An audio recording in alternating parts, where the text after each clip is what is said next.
একজন ভাই ফোন করেছে, ফোন করে আমাকে বলছে, বলো না আপনাকে আমি খুব ভালোবাসি চিনি, কিন্তু আমার একটা কাজ ভুল হয়ে গেছে। কি হয়েছে রে ভাই? তো বলছে স্বামী স্ত্রী দিনের বেলায় গল্প করছো, গল্প করতে করতে করতে করতে করতে একদম মানে কি বলবো ইয়ার্কি শুরু করে দিলাম। এ করতে করতে করতে এক পর্যায়ে কি হলো যে এমন হয়ে গেল যে শেষমেশ আর সহ্য করতে পারলাম না, আমরা দুজনে শারীরিক সম্পর্ক করে ফেললাম। কি করা যায়? তার মানে আমার কাছে প্রমাণ আছে। এখন আপনি হয়তো বলবেন না বা চুপে চাপে রেখে দেবেন, একজন সাহাবীর মধ্যে এরকম হয়ে গেছে, হতে পারে একজন সাহাবীর মধ্যে এরকম হয়ে গেছে, স্বামী স্ত্রী দুজনে মিলন করেছে রোজা রাখা অবস্থায়। তো সাহাবী তো এবার তোরা বুঝে ভালো মন্দ, এবার কাঁদতে কাঁদতে মন খারাপ, ভোরটা আল্লাহ রাসূলের কাছে চলে গেছে, দে বলছে ইয়া রাসূলুল্লাহ হালাকতু, আমি নিজে বরবাদ হয়ে গেছি, আমার বিবিকে বরবাদ করে দিয়েছি ইয়া রাসূলুল্লাহ। আল্লাহ রাসূল বলছেন আমার সাহাবী তুমি কি এমন বরবাদ করে দিয়েছো? তুমি তো ভালোই আছো, সবল আছো, সুন্দর আছো, কি এমন কাজ করেছো রে সাহাবী যে তুমি বরবাদ হয়ে গেলে? তখন আল্লাহ রাসূল তখন সাহাবী বলছেন ইয়া রাসূলুল্লাহ ওই রকম না, আজ এটা চলছে রমজান মাস, এই রমজান মাসে আমার বিবির সঙ্গে আমি শারীরিক সম্পর্ক করে দিয়েছি, সম্পর্ক হয়ে গেছে আমার স্ত্রীর সঙ্গে, তো কি করব? তো বলছে তাই তো তুমি এই কাজ করে দিলে। তাহলে মাসালা, কেউ যদি দিনে স্ত্রীর সঙ্গে মিলন করে দেয় কি করতে হবে?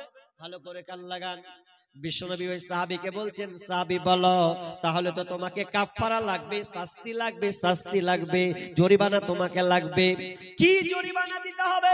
তুমি রোজা অবস্থায় তোমার স্ত্রীর সঙ্গে তুমি শারীরিক সম্পর্ক কায়েম করেছো, এই জন্য তোমার জন্য তিনটা স্তর আছে, ওই তিনটা স্তরে যে কোনো একটা তোমাকে মানতে হবে। নাম্বার 1, এক নাম্বার তোমাকে গোলাম আজাদ করতে হবে। এখন তো গোলাম আজাদের সিস্টেম নাই, আছে নাই? সাহাবী নবীদের যুগে ছিল গোলাম আজাদ। তো এবার গোলাম আজাদ করতে পারবে? সাহাবী বলছে অত পয়সা নেই, পারবো না। ভুল করে দিয়েছো, পারবে না? বলছে পারবো না। এবার বলছে তুমি এটাও পারবে না, তাহলে বলো তুমি 60টা রোজা রেখে নাও। তোমাকে একটা রোজা ভঙ্গ করেছো, শারীরিক সম্পর্ক করেছো বিবির সঙ্গে, এই জন্য তোমাকে একটা নয়, এর বদলাতে এর জরিমানা হলো তোমাকে এক পর পর 10টা 20টা 30টা 40টা নয়, টানা লাগাতার তোমাকে 60টা সিয়াম রাখতে হবে। 60টা রোজা রাখতে হবে যদি স্ত্রীর সঙ্গে মিলন করেন। তো সাহাবী চোখ বড় বড় হয়ে গেছে, 60টা রোজা একটা করতে যে আকাম কো দুনার, আপনি 60টার কথা কইছেন? একটা করতে যে তো আমার ভুল কাজ, লাগাতার 60টা রোজা করব, মাথা খারাপ? এটাও তো পারবো না। যে তুমি এটাও পারবে না, তাহলে তুমি একটা নম্বর পারলে না, 2 নম্বর পারলে না, তাহলে লাস্ট অপশন হচ্ছে তোমাকে 60 জন মিসকিনকে খাওয়াতে হবে, 60 জন মিসকিনকে তোমাকে খাওয়াতে হবে। 60 জন মিসকিন, এটাও পারবে না। ও তিনটাই পারবে না, আজাদ করতে পারবে না, 60টা রোজা রাখতে পারবে না, 60টা মিসকিনকেও খাওয়াতে পারবে না। আল্লাহ বলছেন তুমি তিনটাই পারবে না, তো কেমন হলো? তাহলে তোমার মাফ হচ্ছে না। তখন কিছুক্ষণ চুপ থাকার পরে কিছুক্ষণ পর একটা আপনাকে না এক আরাক ঝুড়ি খেজুর এলো। এক আরাক মানে এক চাঙ্গারি, এত বড় একটা চাঙ্গারিতে এক ভর্তি খেজুর এলো। খেজুর এসে বলছেন ওই সাহাবী ওই আসো, লাও, এই যে লাও, তোমাকে খেজুর দিলাম এক ঝুড়ি। এই ঝুড়িটা, এই যে এক ভর্তি ঝুড়ি খেজুর দেখছো, এই খেজুরটিকে তুমি কি করবে? তোমার গ্রামে যেগুলা গরিব অসহায় আছে তাদেরকে তুমি একটা দুইটা করে দিয়ে দেবে, তাহলে তোমার এই কাফারা ক্ষমা হয়ে যাবে, তোমার এই খাসারত তোমার মাফ হয়ে যাবে। উত্তর কি দিছেন জানে? বলছে হামার ঠিকিন দিব না হামার নিচের গরিব গালাকে দিব? আমার মতন গরিব কোন গালা গরিবকে দিব ইয়া রাসূলুল্লাহ? তো বলছে যদি বলেন আমার নিচে, তো আমার নিচে আর একটাও গরিব নাই, আমার মতন গ্রামে গরিব একটাও নাই, আমি 3 বেলা ঠিক মতন খেতে পাই না, এমন একটা সাহাবী ও দয়ার নবী গো। তো আমার নিচে যেহেতু নাই, আমি তো সবচাইতে নিচু মানের গরিব, তো আমি কাকে দিব বলে? আল্লাহ রাসূল তখন মুচকি হাসছে, কইছে তুই এটা পারিস না ওটা পারিস না, গরিবের বেলা কইছিস হাঁটতে কিন্তু কেউ গরিব নেই। তাহলে কইছে যা তাহলে তোরা নিজে মুনি খেয়ে লেগে যা, বেটা বেটা লেগে যা, কি করবি নিচে বেলে তো গরিব নেই, তো তোরা তোর পরিবারকে দিয়ে আনন্দ ফুর্তি করে যা, খেয়ে লেগে যা। জি, তার মানে এখান থেকে প্রমাণ হলো যে আপনি যদি এই খেসারত হয়ে যায়, আপনার ভুলটা হয়ে যায়, তাহলে আপনার 60 জন মিসকিনকে আপনাকে খাওয়াতে হবে, নাইলে আপনাকে 60টা রোজা রাখতে হবে। এবার কোনটা আপনি করবেন মনে করলেন, তাহলে আপনাকে সাবধান থাকতে হবে। এই জন্য বিশ্বনবী অনেক হাদিসে বলেছেন, অনেক জায়গায় বলেছেন, খবরদার যখন রোজার সময় হবে এমন নির্জনে তোমরা স্বামী স্ত্রী চলে যেও না, তোমরা থাকবে ভালো একটু সতর্ক অবলম্বন করবে। এক সময় একজন সাহাবী এসে বলছেন, ইয়া রাসূলুল্লাহ বলেন তো আমার বিবিকে কি আমি চুম্বন করতে পারি কিনা, আমি রোজা আছি, এই রোজার হালাতে আমি কিস করতে পারবো কিনা? তখন আল্লাহ রাসূল বলছেন, হ্যাঁ তুমি পারবে, তুমি পাবে, যাও। দিনের বেলা স্ত্রীকে চুম্বন করা যায়, তুমি পারবে, যাও। আর একজন এসে বলছে, ইয়া রাসূলুল্লাহ আমারও বাড়তে বিবি আছে, যদি আমার মন চায় যে আমার বিবিকে একটু কিস করব, চুম্বন দিব, তাহলে এটা হবে? বলছে না তোমার হবে না, যাও। তো কি ব্যাপার? একজনকে বলছে যাবে, একজনকে বলছে যাবে না। বলছে ইয়া রাসূলুল্লাহ আপনি একজনকে আদেশ দিলেন, একজনকে নিষেধ করলেন কেন? তখন উত্তর এলো, আল্লাহ রাসূল বলছেন, ওরে যে লোকটা আমাকে প্রশ্ন করেছিল ওই লোকটা ছিল বুড়া, বয়স্ক লোক, বলছে স্ত্রীকে চুম্মা দেওয়া যাবে কিনা? আল্লাহ রাসূল বুঝলেন এ দিলে কোনো গোলমাল হবে না, এ যদি 100 বার দেয় গোলমাল হবে না, তুমি দাও গা, তোমার জন্য জায়েজ হয়ে যাবে। কিন্তু আরেকটা ছেলে দ্বিতীয় লগ্নে ইয়ং একদম যুবক টকবগে, ও যখন বলছে আল্লাহ রাসূল আমি পাবো কিনা, বলছেন না তুমি সাবধান থেকে যাও, কারণ হতে পারে এই চুম্বনের বিনিময়ে হয়ে যেতে পারে তোমাদের এমন একটা সম্পর্ক হয়ে যাবে, ভালোবাসা গভীর, তোমাদের প্রেম প্রীতি বেড়ে যেতে পারে, আর ওই সময় তুমি কন্ট্রোল করতে পারবে না, এই জন্য তুমি বিরত থাকবে। আজি রোজা রাখবো, তাহলে আমাদেরকে অনেক নিয়ম কানুন আমাকে মেনে চলতে হবে। এবার চলেন রোজা যে রাখবো, তো রোজা রাখতে গেলে কি এমন হব? 12 ঘন্টা না খেয়ে কি লাভ আছে? জি, নামাজ পড়ছি 2 রাকাত 4 রাকাত, তো ভালো লাগছে, আল্লাহু আকবার ডাকছি, মজা আছে, সূরা ফাতিহা আছে, সূরা নাস আছে, ইখলাস ফালাক আপনি যেটা পারবেন পড়ছেন, তাও একটা তৃপ্তি আসছে যে আল্লাহকে আমি ডাকছি, নামাজ পড়ছি, এটা মজা আছে। 12 ঘন্টা না খেয়ে কি মজা আছে? জি, আল্লাহ সুবহানাহু ওয়া তাআলা বলছেন লাআল্লাকুম তাত্তাকুন, ওরে আমার ইমানদার ইমানদারেরা, ও নর নারী শুনে নাও, আমি তোমাকে মুত্তাকি বানাবো, মুত্তাকি বানাবো, এই জন্য আমি এই রমজান মাসে রোজাটাকে দিলাম, যাতে করে তুমি মুত্তাকি হয়ে যাও, ইমানদার হয়ে যাও। এই জন্য আমি আল্লাহ এই রমজান মাসে রোজা নামের পেটেন্টটাকে আমি বানালাম। তুমি না খেয়ে প্রমাণ করবে, তুমি না খেয়ে সারা বিশ্ববাসীকে জানিয়ে দেবে আল্লাহর আইন কিভাবে মানা যায়, সারা বিশ্ববাসীকে মুসলমান তোমরা জানিয়ে দেবে যে রোজা রাখলে এখানে সম্প্রীতি বজায় থাকে, রোজা থাকলে আপনি কেমন থাকবেন, ইসলাম কাকে বলা হয়, এটা কিন্তু প্রমাণ হয়ে যাবে। রমজান মাস আসলে দেখবেন পরিস্থিতি ঠান্ডা হয়ে যায় না? জি, ঠান্ডা হয় না? ভালো লাগে না? কেমন একটা লাগে, মনে হচ্ছে একটা ইসলাম পেলাম, নতুন করে একটা দিন পেলাম মনে হয়। রোজা যখন রাখে একবার এক্সচেঞ্জ হয়ে যায়। মাসটা তো বরকত মাস, বলছি আপনাকে একটু ধৈর্য ধরেন, লাআল্লাকুম তাত্তাকুন ব্যাখ্যা করছি। তবে কথাটা হচ্ছে রমজান মাসে এত মজা কেন গো? জি, কি মজা আছে এতে? আল্লাহ রাসূল বলছেন ইজা দাখালা রমাদানু ফুতিহাত আবওয়াবাস সামা ওয়া গুল্লিকাত আবওয়াবাল জাহান্নাম ওয়া সুলসিলাতিশ শায়াতিন।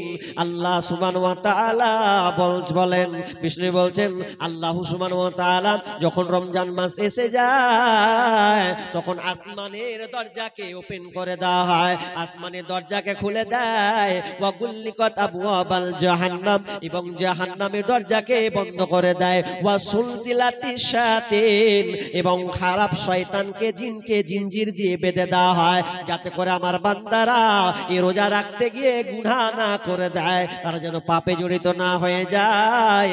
এই জন্য আল্লাহ সুবহানাহু ওয়া তাআলা এই শয়তানকে জিনজির দিয়ে বেঁধে দেয়। একটা প্রশ্ন আসবে, প্রশ্নটা আপনার মাথায় এসেছে কিনা আমি জানি না। শয়তানকে জিনজির দিয়ে বেঁধে দেওয়া হয়, এখানে অনেকে প্রশ্ন করতে, আপনি না করলে নাস্তিকরা প্রশ্ন করে দেবে হুট করে। ডাক্তার জাকির নায়েককে প্রশ্ন করেছে, যখনই বলল যে শয়তানকে জিনজির দিয়ে বেঁধে দেওয়া হয়, ফুট করে নাস্তিক যারা বেধর্মী তারা তার বসে নাই, প্রশ্ন করার লেগে রেডি হয়ে আছে, বলছে বুঝলাম না হয় রমজান মাসে শয়তানকে জিনজির দিয়ে বেঁধে দেয়, তা আপনি উত্তর দেন। কি উত্তর? তাহলে মানুষ এই রমজান মাসে কেন অন্যায় কাজ করে? শয়তানকে যদি জিনজির দিয়ে বেঁধে দিবে তো মানুষ কেন অপরাধ করে? আচ্ছা দেখবেন অনেক সময় অনেক মুসলমানের বাচ্চা দেখবেন রমজান মাস আসলেও রোজা রাখে না, এমন লোক আছে না? নাই নাই? আপনাদের এইদিকে হেমতাবাদে নাই নাকি? আছে, আছে মানে আমাদের মুর্শিদাবাদে আরো অনেক চাচা আছে, মুরব্বী, ও রোজা রাখে না। কি বলে জানেন? দিনের বেলা যখন খাবে ও তোর বিবিকে বলছে এই দুয়ার লাগিয়ে দে। কেন গো? বলছে ভাত দে, ভাত খাবো। দিনের বেলায় বিবি স্বামীর জন্য ভাত খুলছে রোজার সময়, এখন বিবিও বেতাল, তাল পায় না, কি করবে? স্বামীর অর্ডার ভাত দিতে হবে, যদি না দিত আমার উপরে আনলিমিটেড শুরু করবে। আর কদিন পরের বেটি আনলিমিটেড খাবে কহেন তো? রাগের চালে তখন খা, ঈদের বেটা খা তুই, এবার কি করব? সহ্য হয় না, কত মার খাবো আমি, মার খেতে খেতে। তবে বোন তোমাকে একটা কথা বলি, যদি তোমার এই রকম বেঈমান স্বামী হয় যে দিনের বেলাও খায় রোজা রাখে না, তাহলে তোমাকে মন থেকে ঘৃণা করতে হবে, আমার স্বামী ভালো নয়, ছি ছি করতে হবে যে আমার মতো নিমহারাম স্বামী আর কেউ পায়নি, আর কেউ নাই পাক, এরকম আপনাকে ঘৃণা করতে হবে। কিন্তু দেখবেন অনেক মানুষ আছে রোজা থাকার অবস্থায় খাবার খায়, ওদের হালাত যে কি হবে আপনাকে হাদিস বলছি এক্ষুনি, কি অবস্থা হবে ওদের মরার পরে ওটা আপনাকে শোনাবো। তবে শুনেন, আপনাকে যেটা বলতে চাচ্ছি, তবে যারা আমরা রোজা রাখতে পারবো না, অসুস্থ মানুষ হতে পারে কি পারে না? পারে তো। অসুস্থ মানুষ অসুস্থ হতে পারে, যারা আল্লাহ তাআলা বলছেন যারা বাড়ি থেকে বের হবে, সফরে যাবে, তাদের জন্য রোজা মাপ আছে, কিন্তু মাপ বলতে কি, কাজা করবে, পরে আদায় করে নিবে। কিংবা অসুস্থ আছে পারছে না, সময় লাগবে, তাহলে যখন সে সুস্থ হবে তখন এই রমজান মাসে রোজাকে পূর্ণ করতে হবে, আদায় করতে হবে। আর যদি দেখে একেবারে প্যারালাইসিস রোগী, একেবারে অধম অক্ষম, পারবে না, 5 বছর 10 বছর কোনো গ্যারান্টি নাই, তাহলে ওই রকম লোক যদি হয় তাহলে ওকে কি করতে হবে? আল্লাহ তাআলা বলছেন ওয়া আলাল্লাযিনা ইউতিকুনাহু ফিদিয়াতুন তুআমু মিসকিন। রব্বুল আলামিন বলছেন যারা তোমরা রোজা রাখতে অক্ষম, রোজা রাখতে পারো না, যারা তোমরা রোজা রাখতে পারবে না, তোমরা কান লাগিয়ে শুনে নাও, যদি তুমি রোজা রাখতে না পারো, তোমার অক্ষমতার কারণে, তোমার অ্যাপাসাইন্ডের ব্যথা আছে, কিংবা তোমার শরীর অচল আছে, হবে না।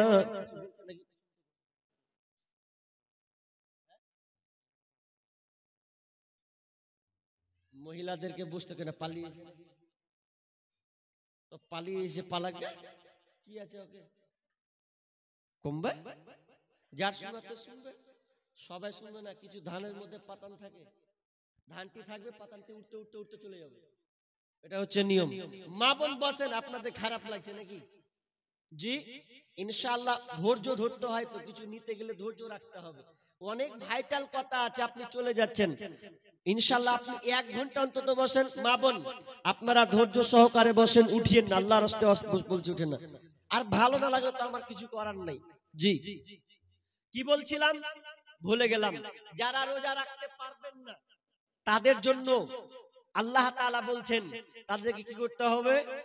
জয়টা রোজা রাখতে পারবে না, ও অক্ষম, মাসে 29টা কিংবা 30টা হলো, এই 29টা কিংবা 30টা রোজা হলো, এই রোজা রাখতে ও পারলো না বা অক্ষম আর পারবে না, তাহলে তাকে প্রতিদিন একটা প্রতিদিনের মানের খাবার হিসাবে মিসকিনকে দিতে হবে। তার মানে একটা মিসকিন, আপনি দিনে কত টাকা খান? দিনে আপনার এই দিন থেকে রাত পর্যন্ত আপনি খেতে গেলে আপনি খাবেন 100 টাকা কিংবা 150 টাকা, হবে কি হবে না? খরচা হবে তো, 100 থেকে 150 টাকা খরচা হবে। তাহলে 100 থেকে 150 টাকা যদি আপনার খরচ হয়, তাহলে আপনাকে প্রতিদিন 150 টাকা যদি আপনার মান অনুযায়ী প্রতিদিন হয়, তাহলে আপনাকে মিসকিনকে কি করতে হবে? আপনাকে 4,500 টাকা দিয়ে দিতে হবে। কিছু লোক দেখবেন ফতোয়া লিবে, বলবি মৌলভী সাহেব আমি তো রোজা রাখতে পারবো না, তো কি করব? কিছু রাস্তা আছে কি? তো মৌলভী সাহেব বলছেন যে তুমি কি খাও, দিনে ক টাকা খাও? বলছে 100-150 টাকা তো হয়ে যায়। তাহলে হিসাব করে গণিতে করতে গেলে 4,500 লাগবে, তো তুমি 4,500 দিয়ে দিও। ওই মাল আবার কি ভাবছে, মাথায় চুলকাছে করে যে 4,500 টাকা দিয়ে দেবো, দিয়ে পাবো 4,500। বলছে মৌলভী সাহেব দেখছি কাল থেকে চেষ্টা করবো, রাখবো রাখবো। 4,500 কথা বলেছে, ওর ভেতর চুলকানি শুরু হয়ে গেছে। বলছে রাখবো দেখছি, ইনশাল্লাহ চেষ্টা না করলে হয়, চেষ্টা করতে হবে। ওদিক দিয়ে বাঁচার জন্য কত ট্রাই করছে। অনেক লোক আছে রোজা আসতে গেলে রাখতে আর পেটে ব্যথা পানি শুরু হয়ে গেল।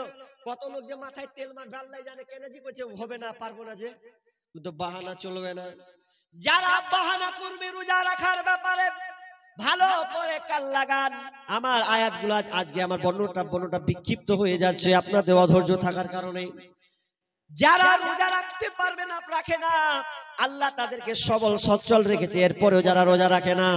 আবু মামা বাহিনী রাদিয়াল্লাহু তাআলা আনহু তিনি বর্ণনা করেন, বুখারীর হাদিস, আল্লাহ রাসূল বলছেন যে আমি যখন ঘুমিয়েছিলাম, তো ঘুমিয়ে থাকার সময় দুইজন আমি স্বপ্নে দেখতে পেলাম, দুইজন ফেরেশতা আমার কাছে আসলো।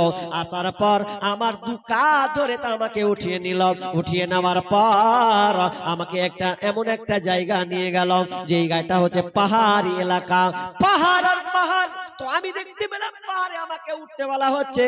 আমাকে বলা হলো ইয়া রাসূলুল্লাহ, ইয়া আল্লাহর রাসূল আপনি উপরে ওঠেন। তো আমি উপরে উঠতে পারবো না। আমি তাদেরকে বললাম আমি উপরে চড়তে পারবো না, কিভাবে চড়ব? দুইজন ফেরেশতা বললেন আমরা আপনাকে সাহায্য করব, আপনি ওঠেন। তো আমি ওই উপরের দিকে উঠে গেলাম। উঠতে উঠতে উঠতে বিশাল একটা আওয়াজ শুনতে পেলাম, বিকট আওয়াজ, এত চিৎকারের আওয়াজ আমি শুনতে পেলাম, এত ভয়ঙ্কর আওয়াজ শুনতে পেলাম। আমি সঙ্গে সঙ্গে জিজ্ঞাসা করলাম, ও আমার সাথী সঙ্গীরা বলো এটা কিসের আওয়াজ, এত ভয়ঙ্কর আওয়াজটা কিসের? ফেরেশতা দুজন বলছে ইয়া রাসূলুল্লাহ, এই ফেরেশতা এই আওয়াজটা কোনো ভাল লোকের নয়, কোনো আপনার পশুর নয়, কোনো পশু পক্ষের নয়। এই আওয়াজটা যে আপনি শুনতে পাচ্ছেন, এই আওয়াজটা হচ্ছে জাহান্নামীদের আওয়াজ। তারা জাহান্নামের শাস্তি ভোগ করতে পারছে না, জাহান্নামের শাস্তি খুব কঠিন সহ্য করতে না পেরে ওরা চিৎকার করছে। এই চিৎকারটা আপনি যে শুনতে পাচ্ছেন, এটা জাহান্নামীদের চিৎকার। যখন আর একটু সামনে গেলাম, বলছেন আর একটু সামনে চলেন। সামনে যেতে যেতে যেতে দেখতে পেলাম কিছু লোককে দেখলাম ঝুলন্ত অবস্থায় ঝুলানো আছে, পা গুলো আসমানের উপরে, মাথাগুলো নিচে, পা গুলো আসমানের দিকে ঝুলানো আছে, আসমানের দিকে করে আছে, আর মাথাগুলো মাটির নিচে ঝুলানো আছে। কেমন দৃশ্য! আর দেখতে পেলাম মুখের চেহারা ভয়ঙ্কর। যেমন মানুষ কুরবানি দিতে গেলে একটা খাসিকে যখন ডালে ঝুলিয়ে দেয়, ডালে ঝুলিয়ে দেওয়ার পর যখন দেখবেন খাসিগুলোকে কেন ঝুলা হয়, তার খালকে খেলিয়ে নেওয়ার জন্য ঝুলানো হয়। আর মুখ দিয়ে যেন কি রক্ত যেন ঝরঝর করে রক্ত ঝরছে। আমি দেখতে পেলাম ওই লোকগুলোর মাথা পা গুলো আসমানে, মুখগুলো নিচে, আর মুখ দিয়ে যেমন মুখখানটা এত বিশ্রী খারাপ, মুখ দিয়ে যেন ঝরঝর করে সাইড দিয়ে রক্ত ঝরছে। আমি জিজ্ঞাসা করলাম, ও আমার সাথী সঙ্গীরা বলো এরা কারা, কিসের কারণে এদেরকে শাস্তি দেওয়া হচ্ছে? কেন শাস্তি হচ্ছে এদের? তখন সাহাবীরা বলছেন ইয়া রাসূলুল্লাহ, এই যে লোকটাকে দেখতে পাচ্ছেন, এই লোকটা হলো যে ব্যক্তির দুনিয়াতে রোজা ফরজ ছিল, রোজা ফরজ হওয়ার পরও সে ইফতার করার আগে সে খেয়ে ফেলতো, ইফতার করার আগে খেয়ে ফেলতো, মানুষের রোজা সে রাখতো না। আর রোজা না রাখার কারণে আজকে এরকম তার শাস্তি হচ্ছে। তার মানে যারা দুনিয়াতে রোজা রাখবে না, আপনাকে অজুহাত দিয়ে এড়িয়ে চলবে, তাদের শাস্তি এরকম, তাদেরকে উল্টানো করে ঝুলানো হবে, আর মুখ দিয়ে ঝরঝর করে রক্ত বের হবে। রোজা রাখবা না, তোমার শাস্তি ওরকম করে উল্টানো ঝুলিয়ে দেওয়া হবে। এখানে শুনে আরেকটা গুরুত্বপূর্ণ কথা বলি আপনাকে। কি কথা? যে আপনি আল্লাহ রাসূল কি বললেন, যখন তোমরা ইফতার করবে, ইফতার করতে গিয়ে তোমরা তাড়াতাড়ি করো। এই যে একটা গুরুত্বপূর্ণ কথা আছে, এদিকে আপনার এইদিকে আছে কিনা আপনি শুনেন তো কি বলছি আপনাকে। আল্লাহ রাসূল বলছেন লা তাজালু উম্মতি বিখাইর মা'জালুল ইফতার, আমার উম্মত তত কল্যাণের মধ্যে থাকবে যত তাড়াতাড়ি ইফতার করবে, যত তাড়াতাড়ি ইফতার করবে। তো আমরা তাড়াতাড়ি ইফতার বলতে কি বুঝি? টাইম যেমনি হবে না তার আগে খেয়ে নেবো নাকি এরকম? জি না। সমাজে কোনটা হয়? সমাজে কোনটা হয় দেখবেন, এই ইফতার করাকে নিয়ে আলেম ওলামা দুই ভাগে বিভক্ত হয়েছে। তাড়াতাড়ি বলতে যে টাইমে 2-1 মিনিট আগে খাও, কে বলছে না রাইট টাইমে খেতে হবে, 2-3 মিনিট আগে খাবে। কেন খাবে? ওটা তো আবার ইহুদিদের চালচলন হয়ে যাবে। তাড়াতাড়ি বলতে আমি যেটুকু বুঝেছি বা আলেম ওলামাকে জিজ্ঞেস করেছি, ইফতার আপনি তাড়াতাড়ি করবেন মানে দেখবেন আপনাদের এই দিকে আছে কিনা জানি না, আমার মায়েরা খুব তাড়াতাড়ি করে। কেমন তাড়াতাড়ি জানেন? তাড়াতাড়ি হচ্ছে ওদের উল্টা তাড়াতাড়ি। ওদের তাড়াতাড়ি উল্টা। ওর মেয়েকে বলবে তাড়াতাড়ি খাবার রেডি কর, ইফতারি সাজা। আর যে ভাত রান্না করছে গিন্নি বিবি, আপনার স্ত্রী ভাত রান্না করছে, তো ভাত রান্না করছে এদিকে জাল দিচ্ছে আর এদিকে দাঁতল ঘুষেই যেছে 4-5 মিনিট বাকি আছে, ওকে কি করতে হবে? তো উ দাঁত মেজেই যেছে কখন আজান দিবার কখন খাবে। তো তু চুলাতে আগুন জ্বালাতে আছে আর দাঁত মাজতে আছে, যখন আজান দিচ্ছে কইছে তাড়াতাড়ি করে দে দুটা মুড়ি দেখাই। এইরকম নয়। তাড়াতাড়ি কাকে বলা হয়? তাড়াতাড়ি বলতে আপনি আগেই একটা খুঁড়ি নিয়ে বসবেন, আপনার ভাত কমপ্লিট নয়, শেষের দিকে যাবে, তরকারি শেষের দিকে যাবে, আপনি থালাতে মুড়ি নেন, চপ নেন, বেগুনি নেন, আর কিছু খান, খেজুর একটা পানি নেন, নিয়ে আপনি বসে আগে রেডি হন, উজু করে নেন, 5 মিনিট বাকি আছে, দিয়ে আপনি খাবার নিয়ে রেডি থাকেন, একদিকে জাল দেন, তাহলে এর নাম হলো তাড়াতাড়ি। তাড়াতাড়ি মানে আপনাকে রেডি হয়ে থাকতে হবে। মা বোনদের যা রেডি, ওরে সুবহানাল্লাহ, ওটাকে তাড়াতাড়ি বলে না। অনেক মা বোন আছে তাড়াতাড়ি করে দেনা রে খেজুর দেনা রে, আজান দিয়ে রে ব্যাস, কিন্তু এটা তাড়াতাড়ি নয়। আপনাকে আগে প্রস্তুতি নিতে হবে বাপজি, আপনাকে আগে প্রস্তুতি 4-5 মিনিট আগে বসে যেতে হবে। তাড়াতাড়ি মানে যেমন টাইম হবে, দেখলেন টাইম হয়ে গেছে, পটাম করে আপনি বিসমিল্লাহ করে আপনি খেয়ে নেন, ইফতার খুলে দেন, তাহলে এর নাম হচ্ছে তাড়াতাড়ি। কিন্তু আমরা তাড়াতাড়ি এই নয় যে 2 মিনিট আগে আপনি খেয়ে নেবেন, এটা তাড়াতাড়ি নয়। চলেন এবার, এটা হলো ইফতারের কথা আপনাকে বললাম, বলতে বলতে বলতে চলে গেলাম অনেক দূর। আমি বলছিলাম আল্লাহ তাআলা কেন আমাদেরকে মুত্তাকি বানাবেন, আর বলতেছিলাম আল্লাহ সুবহানাহু ওয়া তাআলা এই রমজান মাসকে এত সুন্দর করে সাজান, আপনি অবাক হয়ে যাবেন। শুধু তাই নয়, রোজা রাখলে কি ফায়দা, কি লাভ আছে। আল্লাহ শুরু বলছেন ফিল জান্নাতি সামানিয়াতুন আবওয়াবিম মিনহা, বিশ্বনবী বলছেন জান্নাতের 8টা দরজা আছে, ওই 8টা দরজার মধ্যে একটি দরজা আছে, ওই দরজাটার নাম হচ্ছে রাইয়ান। আর ওই রাইয়ান নামক দরজা দিয়ে কে ঢুকতে পাবে? বাবুন আল্লাহ বলছেন জান্নাতের 8টি দরজার মধ্যে একটা দরজার নাম হচ্ছে ইউসাম্মার রাইয়ান, ওই নামটা হচ্ছে রাইয়ান, ওই দরজার নাম হচ্ছে রাইয়ান। আল্লাহ রাসূল বলছেন ওই রাইয়ান নামক দরজা দিয়ে কারা ঢুকতে পাবে? কেউ ঢুকতে পাবে না, কেউ ঢুকতে পাবে না ইল্লা সাইমুন, সিয়ামদার ছাড়া, যারা রোজা রেখেছে ওরা ব্যতীত ওই রাস্তা, ওই দরজা দিয়ে পৃথিবীর কেউ আর প্রবেশ করতে পারবে না। জান্নাতেরি 8 দরজা, রাইয়ান নামের একটি দ্বার, জান্নাতেরি 8 দরজা, রাইয়ান নামের একটি দ্বার, সেই দ্বারেতে যাবে কেবল যারা আল্লাহ রোজাদার। রোজাদারের মুখের ঘ্রাণ বৃক্ষ নাভির খুশবু সমান, তাই তো এদের এত আদর করেন প্রভু রহমান। ইসলামের পাইগাম নিয়ে আসছে ধরায় রমজান, ভোরের আগে নিয়ত নিয়ত বান্ধ, ভুল করো না মুসলমান, ভুল করো না মুসলমান। তাহলে যারা জান্নাত যাবে রাইয়ান নামক দরজা দিয়ে। কারা? যারা আল্লাহকে রাজি করার জন্য এই রমজান মাসে রোজাকে কষ্টের মধ্যে থেকে ওরসে রাখবে।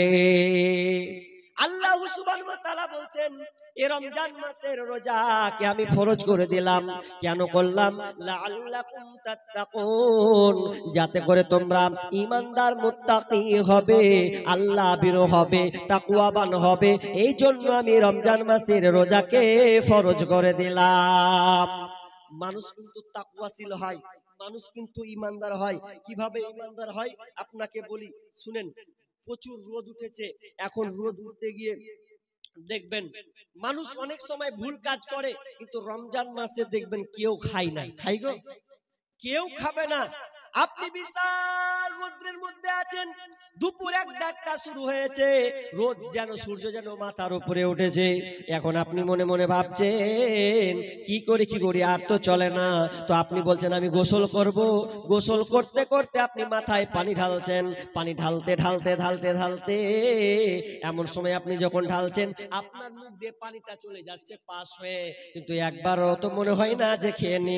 তবে যদি আপনি পাস হতে হতে মুখ দিয়ে যদি খেলেন, কেউ দেখতে পাবে কি? কেউ দেখতে পাবে না। এরপর আপনি যেন খাচ্ছেন না, বারবার যেন আপনি ফেলছেন। কেন? পৃথিবীর তো কেউ দেখতে পাবে না আল্লাহ ছাড়া, এরপর আপনি খাচ্ছেন না। শুধু তাই নয়, আপনি 3টার সময় রুমের ভেতরে আছেন, দরজাকে লাগিয়ে দিয়েছেন, ফ্রিজ আছে, ফ্রিজের মধ্যে অনেক খাবার আছে, এতগুলো খাবার যে আছে ঠান্ডা আছে, ফ্রিজে আছে, ফল ফ্রুট আছে, এরপরও আপনি মন চাই না। যদি আপনি মনে করেন আমি একটা মিষ্টি নিব আর তাড়াতাড়ি খেয়ে 1 গ্লাস পানি খেয়ে নীরব হয়ে যাব, কিন্তু আপনি করতে পারবেন, কারণ আপনার মা বাইরে, ভাই বাইরে, আপনার স্ত্রী বাইরে, আপনার স্বামী বাইরে, সবাই বাইরে আছে, এরপর আপনি খেয়ে নিতে পারবেন, কিন্তু আপনি খাচ্ছেন না। কেন? তো আপনি আল্লাহর ভয়ে, কারণ আমি রোজাটা রেখেছি আল্লাহর জন্য, কোনো মানুষের জন্য নয়। বাংলাদেশের একটা লোক, বয়স্ক লোক, রাস্তা দিয়ে যাচ্ছে, তো রাস্তা দিয়ে যেতে যেতে একটু সাংবাদিক চলে এসছে 2-3টা। সাংবাদিক বলছে, এ চাচা এদিকে আসো। কি চাচা রোজা আছেন? বলছে হ্যাঁ রোজা আছি। রোজা কেন করবো না? রোজা আছি। চাচা রোজা আছেন, এত রোদ, একটা কথা বলবো কি? আপনাকে 5,000 টাকা দিব, 5,000 টাকা দিব, নিন। কিসের কারণে? বলছে আমার কাছে 1 বোতল পানি আছে, এই বোতলে পানি আছে, আপনি খান, একটু খুলে দেন রোজাটা, 5,000 টাকা নগদ আপনাকে দেবো। যে 5,000 দেখতে পাচ্ছেন তো? কি উত্তর দিয়েছেন জানেন চাচা? উত্তর দিয়েছে, তুমি আমাকে রোজা ভঙ্গ করার জন্য 5,000 টাকা দিচ্ছ, তুমি আমাকে 5,000 টাকা দিবে যদি আমি রোজাটা ভেঙে দেই, এটা তুমি কোন মুখে বললে বলো? আমি যেদিন থেকে সাবালক হয়েছি, যেদিন থেকে আমার জ্ঞান হয়েছে, সেই দিন থেকে আমি রমজান মাসে রোজাকে ছাড়ি না। ওরে বেটা, তুমি আমাকে 5,000 টাকা কেন? তুমি যদি আমাকে লাখ টাকাও দিয়ে দাও, আমি তো গরিব, আমি 3 বেলা খাবার জুটার জন্য আমি রাস্তায় ছুটেছি, রাস্তায় বেরিয়েছি 200-300 টাকা ইনকাম করার জন্য, কিন্তু রোজা ভঙ্গ করার জন্য যদি আমাকে লাখ টাকাও দিয়ে দাও, তবু আমি রোজাকে ছাড়তে পারবো না, কারণ আমি এই রোজাটা কোনো পৃথিবীর মানুষের জন্য নয়, আমি আল্লাহর জন্য এই রমজান মাসে রোজাটাকে রেখেছি। রমজানের 30 রোজা মাপ হবে তোর গুনার বোঝা, রমজানের 30 রোজা মাপ হবে তোর গুনার বোঝা, মাসুম শিশুর মতন প্রভু জীবন তোমায় করবে দান, ভোরের আগে নিয়ত বান্ধ, ভুল করো না মুসলমান। এই মাসেতে 2টি খুশি, একটি খুশি ইফতারে, এই মাসেতে 2টি খুশি, একটি খুশি ইফতারের, অপরটি হয় আল্লাহর দিদার রোজ হাসরের প্রান্তরে, এত সুন্দর মধুর ডাকে যে জন সদা লুকিয়ে থাকে, রোজ হাসরে কাঁদবে সেদিন পাবে না খো আল্লাহর দার,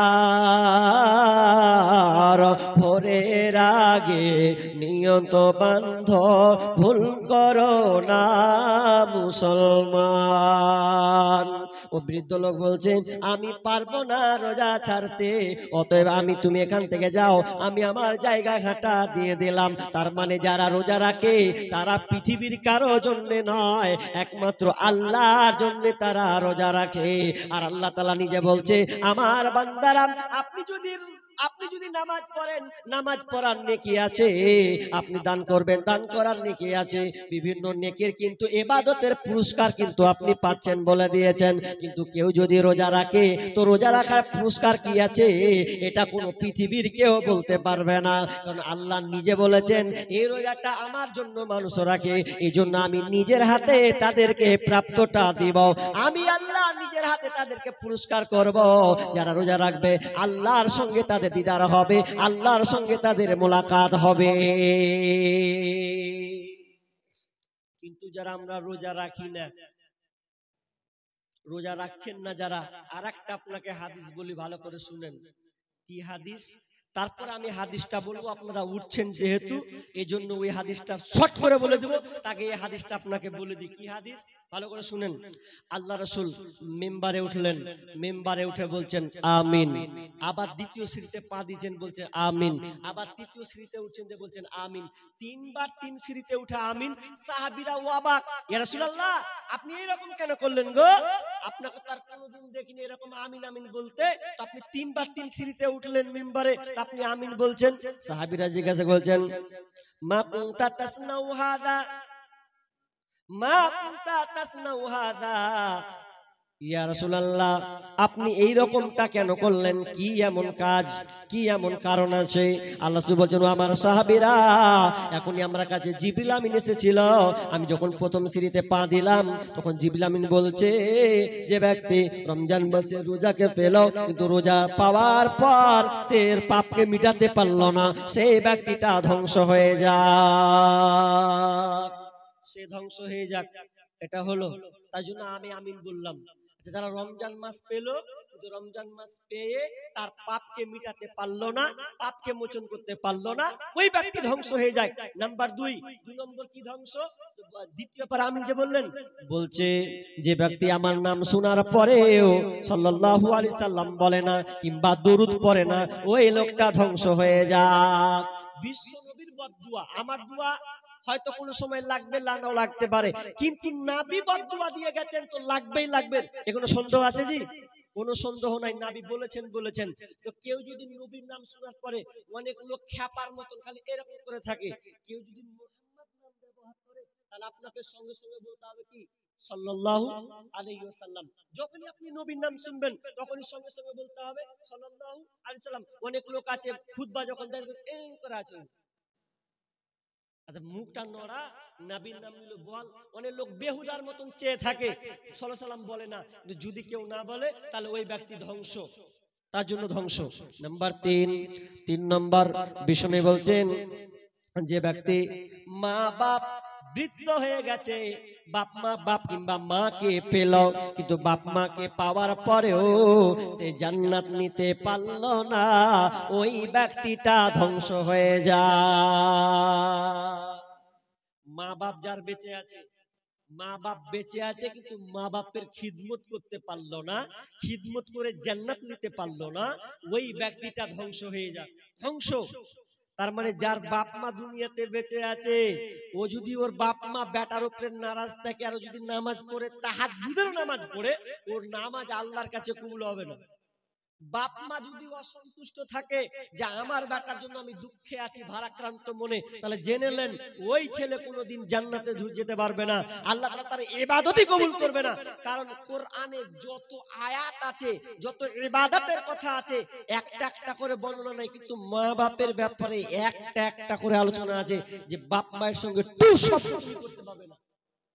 দেখবেন আপনাদের এলাকায় যদি একটা প্রশাসনের গাড়ি ঢুকে, প্রশাসন পুলিশ, পুলিশ বুঝেন, পুলিশ যদি এখানে এসে যায় প্রশাসন, তো আপনার সামনে আছে, এবার আপনি দেখলেন ওরে বাপরে প্রশাসন, পুলিশ আগা দিকে দারোগা দিয়ে তুমি আপনি মাথাটাকে এইভাবে নিচু করে নিলেন, আপনার এই অমুকের বাড়ি কোন রে, বলবেন ও স্যার স্যার, এইদিকে ওই সাইডে, মানে এমন ভাবে কথা বলছে ওর মাথা নিচে এরকম হয়ে গেছে, মানে কে যে ওর বাপ চলে এসেছে, বড় বাপের বাপ, মাথাটা একবারে নিচে হয়ে যায়, নরম ভাবে কথা বলছে।